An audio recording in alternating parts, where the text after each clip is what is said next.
अस्सलाम वालेकुम dear student, आप सब कैसे हैं? उम्मीद करती हूँ आप सब खैरियत से होंगे। आज बच्चों हम क्लास 9 साइंस ग्रुप का मैथ करेंगे। आज हम एक्सरसाइज 1.6 करेंगे। चलें एक्सरसाइज 1.6 की तरफ चलते हैं और सबसे पहले देखते हैं क्वेश्चन नंबर 1, जो कि बच्चों आपको स्क्रीन पे नज़र आ रहा होगा।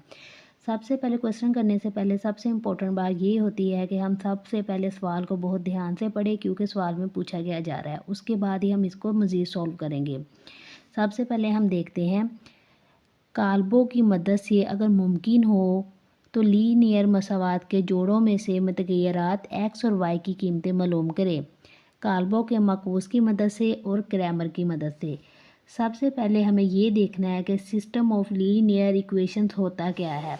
बच्चों, आपकी आसानी के लिए मैंने कुछ डेफिनेशंस लिखी हैं, आप इसको ज़रा समझें। लीनियर मसावात किसे कहते हैं? ऐसी मसावात जिसमें हर नामालूम की सबसे बड़ी ताकत 1 हो तो वो मसावात लीनियर मसावात कहलाती है।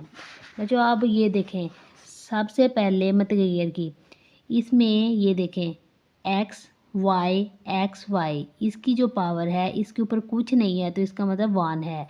तो जिसकी पावर 1 हो तो वो मसावात लीनियर मसावात कहलाती है। अब बच्चों, क्वेश्चन ये है कि सिस्टम कब बनता है। आपको सबसे पहले डेफिनेशन का पता होना चाहिए। लीनियर मसावात किसे कहते हैं, सिस्टम किसे कहते हैं, मसावात किसे कहते हैं। सिस्टम कब बनता है, ये देखें, जब दो या दो से ज़्यादा चीज़ें एक साथ मिलकर काम करती हैं तो उसे सिस्टम कहा जाता है।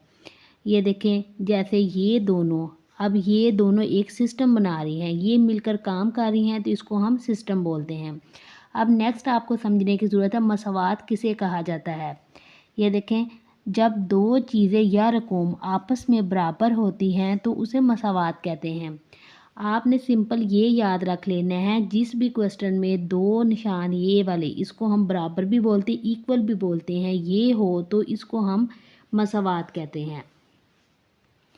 और यहाँ पे बहुत सारे स्टूडेंट इस बात से कंफ्यूज है, मसावात के लिए लीनियर का लफ्ज़ क्यों इस्तेमाल हुआ है। बच्चों, मसावात में लीनियर का लफ्ज़ इसलिए इस्तेमाल हुआ है कि ये जो इसके मुतग़य्यरात हैं इनकी पावर 1 होती है, इसलिए इसको हम लीनियर मसावात कहते हैं। अब बच्चों, इसमें मुतग़य्यर क्या है, एक्स और वाई, ये इसमें मुतग़य्यर है। अब रियाजी में सलूशन का मतलब क्या होता है? सलूशन का मतलब होता है मुतग़य्यरात की कीमत मालूम करना, मतलब एक्स और वाई की वैल्यूज़ फाइंड आउट करना। चलते हैं हम अपने सलूशन की तरफ।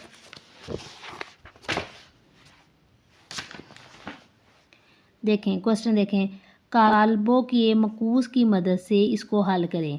अब इसमें हमारे पास दो तरीक़ों से क्वेश्चन को सॉल्व करने का कहा गया है। सबसे पहले ये देखें, काल्बों के मकूस की मदद से, क्रैमर के कानून की मदद से। बच्चों, हम सबसे पहले काल्बों के मकूस की मदद से करेंगे, उसके बाद क्रैमर की मदद से करेंगे, क्योंकि पहले मैं आपको काल्ब के तरीके से करवाऊंगी। जैसे ही आपको समझ आना शुरू हो जाएंगे आप खुद सॉल्व करना शुरू हो जाएंगे, और उसके बाद हम क्रैमर के मेथड को यूज़ करेंगे। चलते हैं हम अपने काल्ब के मकूस की तरफ। ये देखें, सबसे पहले है हमारे पास 2x माइनस 2y इक्वल है 4 के, 3x प्लस 2y इक्वल है 6 के। सबसे पहले हम कालब बनाएंगे, इसकी जो मकदार है उसको लिखेंगे 2 3। ये देखें, -2 और 2, इसमें मुतग़य्यर है x और y, ये एक ब्रैकेट में हो जाएंगे, और थर्ड वाला है 4 6, ये 3 हमारे पास कॉलम हो जाएंगे। अब कुछ स्टूडेंट ये सोच रहे होंगे कि हमने अगर इसकी प्लेस को चेंज क्यों नहीं किया, अगर हम चेंज कर दें तो क्या होगा। वो सिंपली सा तरीका है, जैसे ये देखें, 8 मल्टीप्लाई 8 इक्वल होता है 64 के। अगर मैं 64 इक्वल कर दूं 8 मल्टीप्लाई 8 तो आंसर वही आता है। ये देखें बच्चों, जैसे 2 को हमने x के साथ मल्टीप्लाई किया तो हमारे पास हो गया 2x, 2 को y के साथ किया तो 2y, 3 को x के साथ किया तो 3x, 2 को y के साथ किया तो 2y। अब देखें, ये जो है आपस में जब हम मल्टीप्लाई करवाएं तो उसके बाद भी यही सेम आंसर रहे, इसी वजह से हमने इस तरीके से इसको अरेंज किया है कि इनके मल्टीप्लाई करने या सेपरेट करने से कोई भी डिफरेंस ना आए।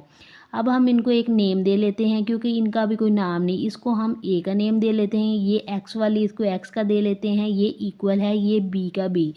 अब बच्चों, ये हमने नाम खुद से मेंशन किए हैं, जब नाम खुद से मेंशन किए हैं तो पेपर चेक करने वाले को थोड़ा मसला हो सकता है, इसलिए हम इसको नाम के साथ डिटेल के साथ मेंशन कर देते हैं।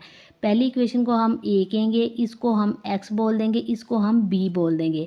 अब हमारे पास तीन चीज़ें बन गई हैं, ए एक्स इक्वल है बी के। इसी तरह हम इसको लिख लेंगे, ए एक्स इक्वल है बी के। अब बच्चों इसमें से आपको पता है हमें एक्स और वाई की वैल्यू चाहिए, तो एक्स हमने इसको सेपरेट कर लिया है। अब जब ए उस साइड पे जाएगा तो ए इनवर्स 1 बी, ये इक्वेशन आपकी 1 होगी।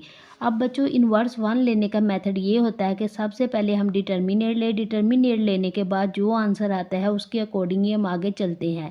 डिटर्मिनेट लेने से ये पता चलता है कि ये कॉलम जो है नादर है या गैर नादर है। अगर तो ये गैर नादर हो तो हम इसको मज़ीद सॉल्व करेंगे, अगर ये नादर कॉलम हुआ तो इसको हम यहीं पर छोड़ देंगे। सबसे पहले पता करने के लिए इन्वर्स के लिए हम सबसे पहले डिटर्मिनेट लेते हैं, हम वैल्यूज़ लिखते हैं, क्रॉस मल्टीप्लाई करते हैं। 2 2 ज़ार 4 माइनस 3 2 ज़ार 6। अब देखें ये साइन माइनस माइनस प्लस 4 है और ये 6, 4 और 6 10, 10 इक्वल नहीं है 0 के, तो ये एक गैर नादर कालब है बच्चों। अब ये गैर नादर कालब है तो इसको हम मज़ीद आगे इन्वर्स के लिए सॉल्व कर सकते हैं। इन्वर्स लेने के लिए हम सबसे पहले एडजॉइंट लेते हैं, तो इसको सबसे पहले एडजॉइंट ए में कन्वर्ट करेंगे। ये देखें डियर स्टूडेंट, इनकी हमने प्लेस चेंज की है, इनकी भी हमने प्लेस चेंज की है और इसकी वैल्यूज़ के साथ उसके सिर्फ साइन चेंज किए हैं। बच्चों ये देखें एडजॉइंट के लिए हम क्या करेंगे, सबसे पहले एडजॉइंट के लिए सेकंड कॉलम को फर्स्ट रो बना लेंगे और फर्स्ट कॉलम को सेकंड रो, और ये जो साइन है इनको हम चेंज कर देंगे। अब क्या हम जानते हैं, ये देखें x इक्वल है ए इनवर्स 1 बी के। x को हम सेपरेट कर लेंगे, ए इनवर्स 1 के लिए एडजॉइंट ए ओवर ए का डिटर्मिनेंट मल्टीप्लाई बाय b। अब बच्चों जैसे जैसे इसका आंसर है वैसे वैसे पुट करते जाएंगे। x की वैल्यू है एक्स वाई, एडजॉइंट हमारे पास ये है, a के डिटर्मिनेंट हमारे पास 10 है, मल्टीप्लाई b की वैल्यू 4 और 6। एक्स वाई हो गया ये 10 है, 1/10, 2 2 माइनस 3 2 4 6, 1/10, 2 को मल्टीप्लाई 4 के साथ किया, 2 को मल्टीप्लाई 6 के साथ, माइनस 3 को 4 के साथ, 2 को 6 के साथ, 1/10 एज इट हम ऐसे ही लिख देंगे। बच्चों 1/10 हम इसी तरह लिख देंगे, 4 को 2 के साथ मल्टीप्लाई किया, 8 6 को 2 के साथ किया 12, माइनस इसी तरह 4 3 ज़ार 12, 6 2 ज़ार 12, 1/10 इसी तरह 12 और 8 20, इसमें से इसको माइनस किया 0 इक्वल है। इसको अब इसके साथ हम मल्टीप्लाई करवाएंगे, जो कटिंग होता है वो हम कर लेंगे, बाकी हम एज इट वैसे ही लिख देंगे। एक्स वाई साथ साथ कंटिन्यू, एक्स और वाई बिल्कुल इसी तरह चलता जाएगा साथ साथ। अब ये देखें 2 बचा इसमें से 0, एक्स इक्वल है हमारे पास 2 के और वाई इक्वल है हमारे पास 0 के। बच्चों हमारा क्वेश्चन नंबर 1 कंप्लीट हो चुका है, लेकिन बहुत से बच्चे अभी भी कंफ्यूज है कि जो हमने ये सवाल हल किया है क्या उसका आंसर ठीक है या नहीं। इसको वेरीफाई करने का तरीका बहुत सिंपल है, वो मैं आपके साथ शेयर करती हूँ, ज़रा देखें।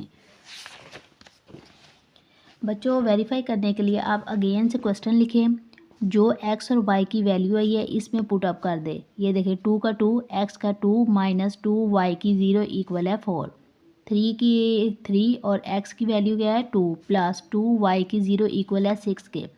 हम मल्टीप्लाई करेंगे, 2 2 ज़ार 4 माइनस 2 0 ज़ार 0 इक्वल है 4 के, 3 2 ज़ार 6, 2 0 ज़ार 0 इक्वल है 6 के। ये देखिए बच्चों इसका आंसर आया 4 और 6।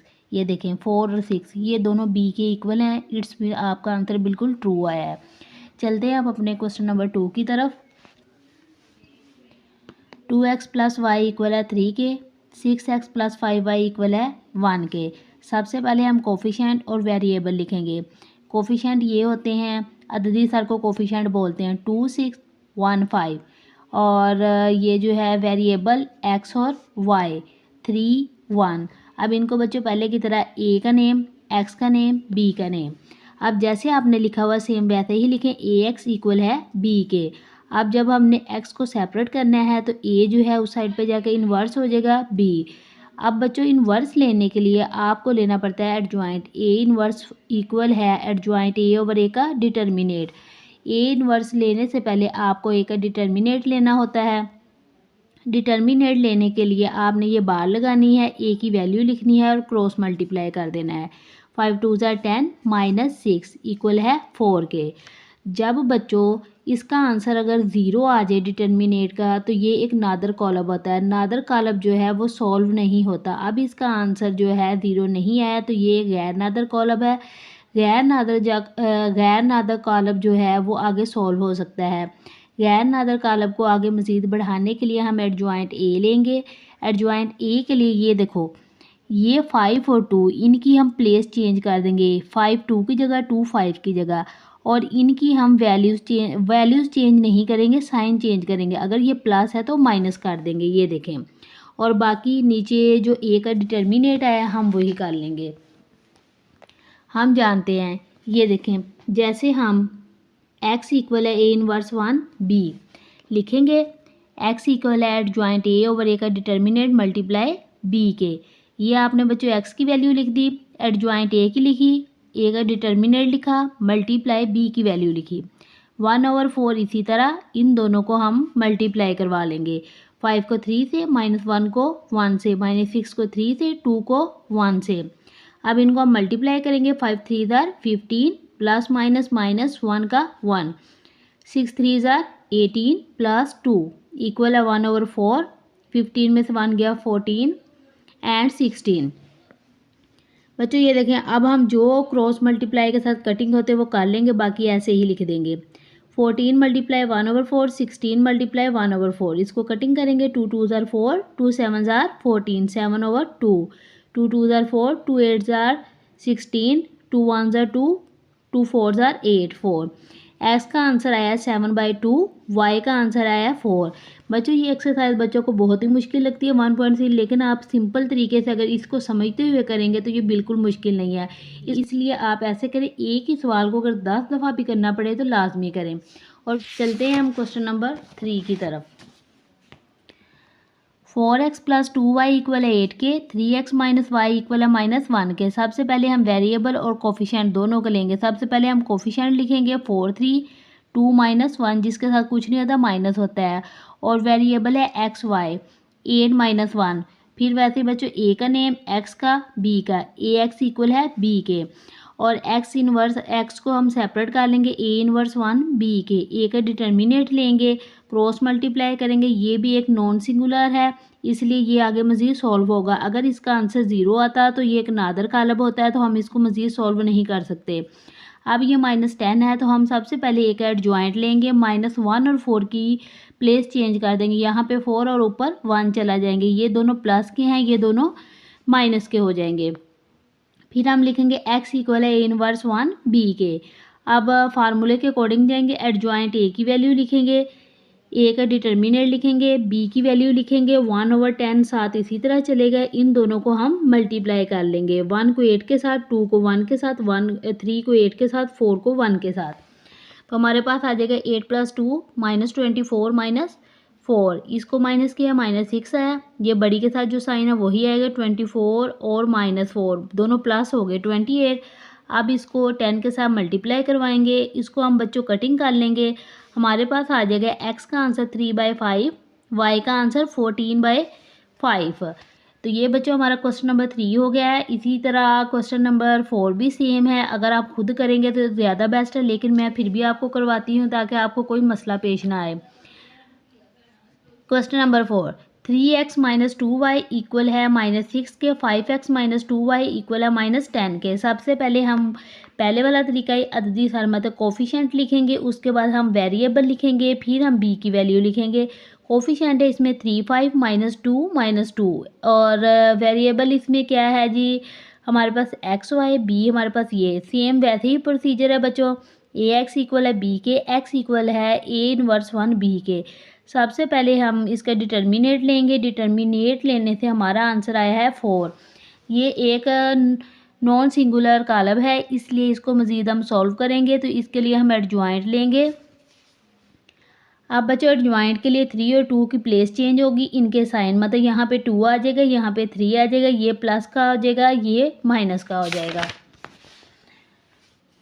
अब जैसे पहले हमने फार्मूला लिखा था x इक्वल है a इनवर्स 1 b। अब एडजॉइंट ओवर a के determinate multiply b, adjoint a इसी तरह लिख लेंगे, a का मकता 4 मल्टीप्लाई b की वैल्यू लिखेंगे 1/4, दोनों को मल्टीप्लाई करेंगे, 2 को 6 के साथ, 2 को 10 के साथ, -5 को 6 के साथ, 3 को 10 के साथ, 1/4 इसी तरह लिखते जाएंगे। 6 को 2 के साथ किया 12 plus minus minus 20, minus minus plus, 6 5 ज़ार 20 प्लस माइनस माइनस 10 3 ज़ार 30, माइनस किया हमारे पास 8 आया, 30 में से 30 को हमने माइनस किया 0 आया। 1/4 के साथ हम इसको मल्टीप्लाई कराएंगे, 1/4 मल्टीप्लाई -8 हम कटिंग करेंगे, 4 1 ज़ार 4, 4 2 ज़ार 8, 1 को 0 के साथ मल्टीप्लाई कराया तो 0 होता है, ओवर 4 के साथ डिवाइड करेंगे तो हमारे पास आंसर 0 ही देगा। x इक्वल हो जाएगा -2 के, y इक्वल हो जाएगा 0 के। बच्चों अभी मैं आपको मकबूज के तरीके से क्वेश्चन करवा रही हूँ, उसके बाद मैं आपको ग्रामर के तरीके से करवाऊँगी। ये क्वेश्चन इंतहाई ईजी हैं, इसको अगर आपने समझ लिया तो आप पूरी एक्सरसाइज खुद कर सकते हैं। और आपको एक इम्पॉर्टेंट बात मैं बता दूँ, 1.6 में से हर दफ़ा लॉन्ग क्वेश्चन लाजमी आता है। अगर आप 1.6 कर लेते हैं तो इट्स मीन आप एक लॉन्ग क्वेश्चन अटैम्प्ट करने के काबिल हो जाएंगे। उम्मीद है आपको ये क्वेश्चन समझ आ गए होंगे। नेक्स्ट वीडियो तक के लिए अपना ख्याल रखें। अल्लाह हाफिज़।